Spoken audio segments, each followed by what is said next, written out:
Hello दोस्तों, स्वागत है आप सभी लोगों का यूट्यूब के एक नए वीडियो में। दोस्तों, आज हम स्टार्ट कर रहे हैं 11th कॉमर्स एसपी सब्जेक्ट और इसमें टॉपिक है हमारा 6 topic, that is director and key managerial personnel of a company. तो इस चैप्टर में हमको सीखना क्या है? तो फर्स्ट ऑफ ऑल हम सीखेंगे डायरेक्टर्स, उसके बाद हम सीखेंगे की मैनेजरियल पर्सनल। की मैनेजरियल पर्सनल में मैनेजिंग डायरेक्टर आएगा, whole time director, manager, company secretary और लास्ट में हम सीखेंगे चीफ फाइनेंस ऑफिसर। तो चलिए हम सबसे पहले स्टार्ट करते हैं। तो ये हम सब जानते हैं कि जॉइंट स्टॉक कंपनी का एक यूनिक फीचर होता है और जॉइंट स्टॉक कंपनी में क्या होता है, ओनरशिप और मैनेजमेंट दोनों सेपरेट होते हैं। तो कंपनी की जो ओनरशिप होती है वो किसके पास होती है? कंपनी के शेयर होल्डर्स के पास। और कंपनी का जो मैनेजमेंट होता है वो बोर्ड ऑफ डायरेक्टर्स के पास होता है।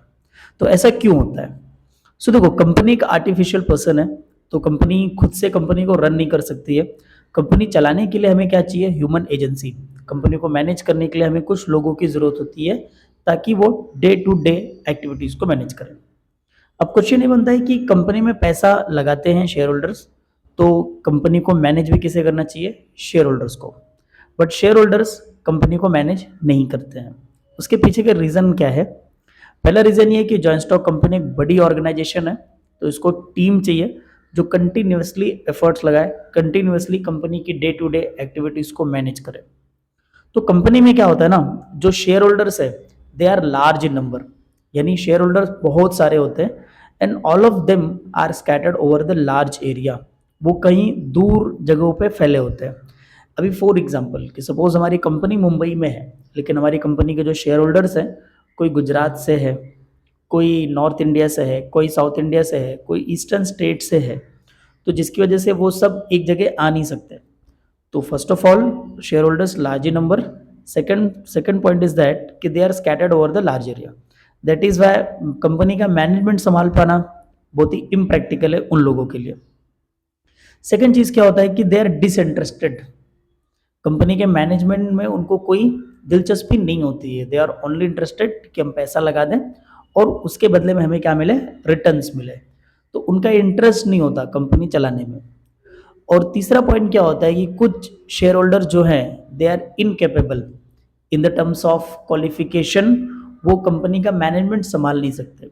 अब ज़रूरी नहीं है कि जो कंपनी के शेयर होल्डर्स हैं वो क्वालिफाइड हो या प्रोफेशनल्स हो। सो दैट इज़ वाई वो उनके पास वो एबिलिटी नहीं होती है कंपनी को संभालने की। सो होता क्या है कि कंपनी एक आर्टिफिशियल पर्सन है, कंपनी का कोई फिजिकल एग्जिस्टेंस नहीं होता है। तो उनकी डे टू डे फंक्शनिंग कौन चलाएगा? अभी हमने पढ़ा कि शेयर होल्डर्स के लिए तो प्रैक्टिकली पॉसिबल नहीं है। तो इस केस में क्या होता है, जो शेयर होल्डर्स हैं they are appointed their representative. जो कंपनी के शेयर होल्डर्स होते हैं वो अपने रिप्रेजेंटेटिव्स को अपॉइंट करते हैं, जिसको बोला जाता है बोर्ड ऑफ डायरेक्टर्स। तो लास्ट में ये निष्कर्ष निकल के आता है कि कंपनी की जो ओनरशिप है वो किसके पास है? शेयर होल्डर के पास। और कंपनी का जो मैनेजमेंट होता है वो किसके पास चला जाता है? बोर्ड ऑफ डायरेक्टर्स के पास। अब देखिए, अकेले बोर्ड ऑफ डायरेक्टर्स भी कंपनी को नहीं चला सकते, तो कंपनी का एक फिक्स स्ट्रक्चर बना जाता है। ठीक है, तो कंपनी का एक फिक्स स्ट्रक्चर हम लोग बना देते हैं। तो आइए, तो अब देखिए, इसको बोलते हैं hierarchy of the company management. Company की हायरार्की होती है। तो कंपनी में सबसे टॉप पे कौन होता है? शेयर होल्डर, वो कंपनी के मालिक है। उसके बाद कौन होता है? Board of directors. और बोर्ड ऑफ डायरेक्टर्स के बाद आते हैं हमारे मैनेजिंग डायरेक्टर, जिनको एमडी बोलते हैं। और एमडी के बाद ये अलग अलग ऑफिसर्स आएंगे जो कंपनी को चलाते हैं। इनको हम डिपार्टमेंटल हेड्स बोलते हैं।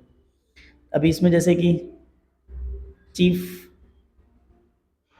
चीफ एग्जीक्यूटिव ऑफिसर रहेगा, चीफ फाइनेंस ऑफिसर रहेगा। उसके बाद में आप देखोगे तो चीफ लॉ ऑफिसर है, चीफ टेक्नोलॉजिकल ऑफिसर है, चीफ मार्केटिंग ऑफिसर्स है। तो ये डिपार्टमेंटल हेड्स है जो कंपनी को चलाते हैं।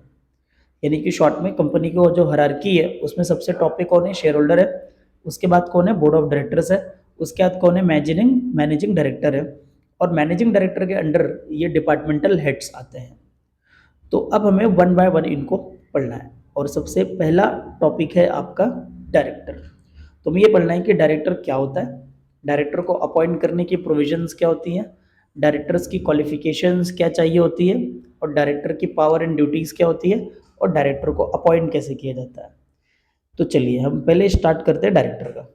तो डायरेक्टर के मीनिंग पे अगर आप ध्यान दोगे तो as per companies act 2013 section 2 और सब सेक्शन 34, देखो आपको ये सेक्शंस याद रखना कंपलसरी नहीं है, आपको सिर्फ अकॉर्डिंग टू कंपनीज एक्ट भी लिखोगे तो भी चलेगा। सो डायरेक्टर का मतलब क्या होता है? Director means director upon two the board of the company. देखो कंपनी के जो बोर्ड के मेंबर्स होते हैं, बोर्ड ऑफ डायरेक्टर जो होते हैं, ठीक है, वो अगर किसी बंदे को अपॉइंट करते हैं एज अ डायरेक्टर तो वो बंदा हो जाएगा director of the company.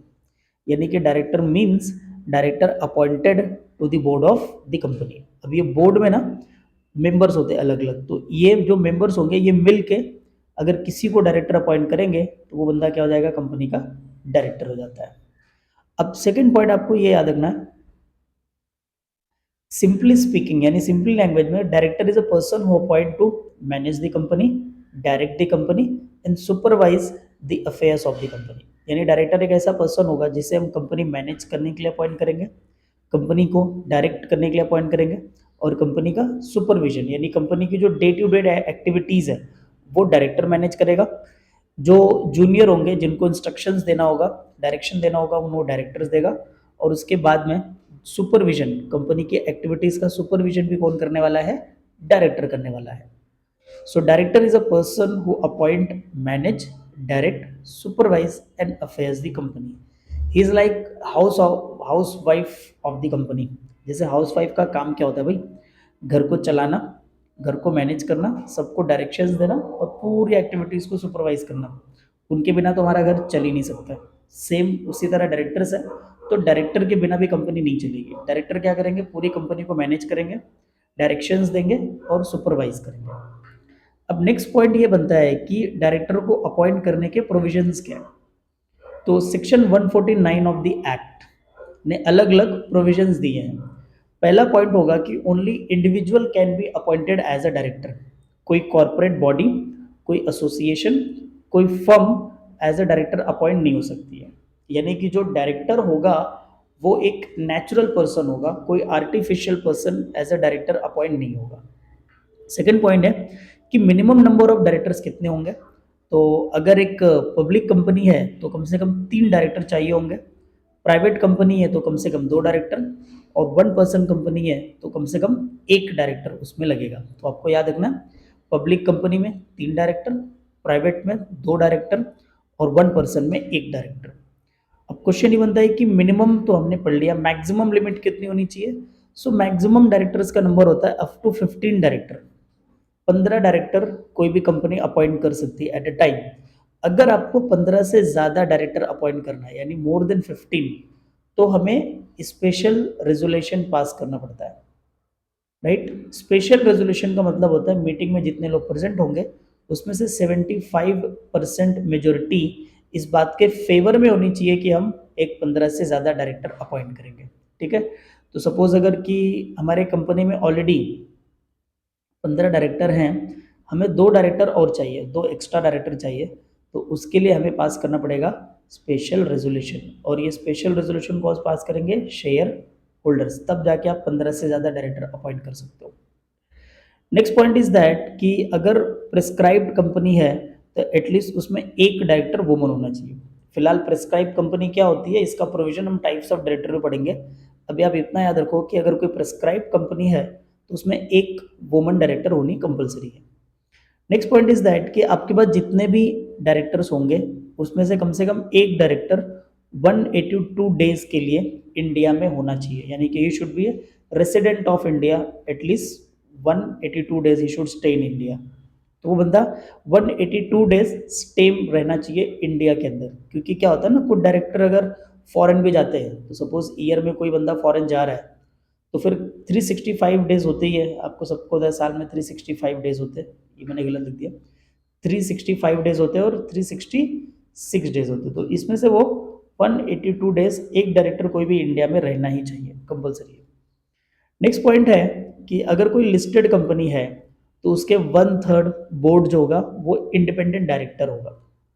So question is that what is listed company. Listed company का मतलब होता है जो कंपनी लिस्टेड हो किसी न किसी स्टॉक एक्सचेंज में, ठीक है, जैसे कि बॉम्बे स्टॉक एक्सचेंज या फिर नेशनल स्टॉक एक्सचेंज, इन दोनों में से कहीं पे अगर कंपनी आपकी रजिस्टर्ड है, लिस्टेड है, तो उसको बोलेंगे लिस्टिंग कंपनी। और लिस्टिंग कंपनी में जितने भी डायरेक्टर होंगे उनमें से 1/3 डायरेक्टर जो होने चाहिए इंडिपेंडेंट डायरेक्टर होते हैं।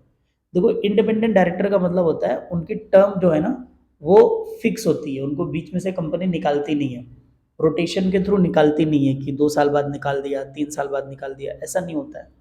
इंडिपेंडेंट डायरेक्टर का एक फिक्स टर्म होता है एंड दैट इज 5 ईयर, यानी इंडिपेंडेंट डायरेक्टर कभी अपॉइंट होगा तो उसका टर्म होता है 5 साल के लिए वो अपॉइंट होता है। अगर उसने बहुत अच्छा काम कर दिया तो नेक्स्ट और 5 ईयर्स के अपॉइंट हो जाता है, यानी कि वो 2 टर्म लगातार 2 टर्म इंजॉय कर सकता है। कौन? Independent director.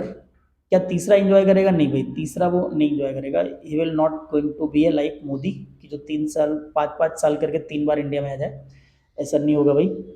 5 year consecutive 2 term को कंप्लीट करेगा, तीसरा टर्म नहीं कंप्लीट करेगा, तो इसको बोला जाता है independent director. Next point is that कि अ पर्सन कितनी कंपनीज की डायरेक्टरशिप रख सकता है एक साथ में? तो a person allowed to hold maximum 20 companies at the same time. और अगर पब्लिक कंपनी है तो उसमें 10 कंपनी का डायरेक्टर बन सकता है, यानी एक ही बंदा है, सपोज ए एक बंदा है, एक डायरेक्टर है, तो वो कम से कम 20 कंपनीज का डायरेक्टर बन सकता है, 20 कंपनी का डायरेक्टर। और पब्लिक कंपनी रहेगी तो उसमें वो 10 कंपनी का डायरेक्टर बन सकता है। अब आज का लास्ट टॉपिक हम कंप्लीट करेंगे, who can be a director. Question ये बनता है कि कंपनी का डायरेक्टर कौन होगा, एलिजिबिलिटी क्या है कंपनी का डायरेक्टर बनने के लिए। तो कंपनी का डायरेक्टर बनने के लिए 2 कंडीशन है। पहली कंडीशन तो आप हम सब पढ़ चुके हैं कि he should be an individual person, right. अगर हमें डायरेक्टर बनना है तो पहली कंडीशन क्या होगी? इंडिविजुअल। और दूसरा, उस डायरेक्टर के पास होना चाहिए डायरेक्टर आइडेंटिफिकेशन नंबर, जिसको शॉर्ट में बोला जाता है dean. He must have the dean of the company, यानी कि इसके पास डायरेक्टर आइडेंटिफिकेशन नंबर होना चाहिए। तो 2 कंडीशन है डायरेक्टर बनने की। पहला कंडीशन ये है कि डायरेक्टर बनने के लिए इंडिविजुअल होना कंपलसरी है, individual only appointed as a director. Second point, उसके बाद डायरेक्टर आइडेंटिफिकेशन नंबर होना चाहिए। तो डायरेक्टर आइडेंटिफिकेशन नंबर क्या है, इसका डिस्कशन हम नेक्स्ट लेक्चर में स्टार्ट करेंगे। तो आज के लेक्चर के लिए इतना ही है। तो thank you very much. I hope आपको ये लेक्चर समझ में आया होगा। ओके।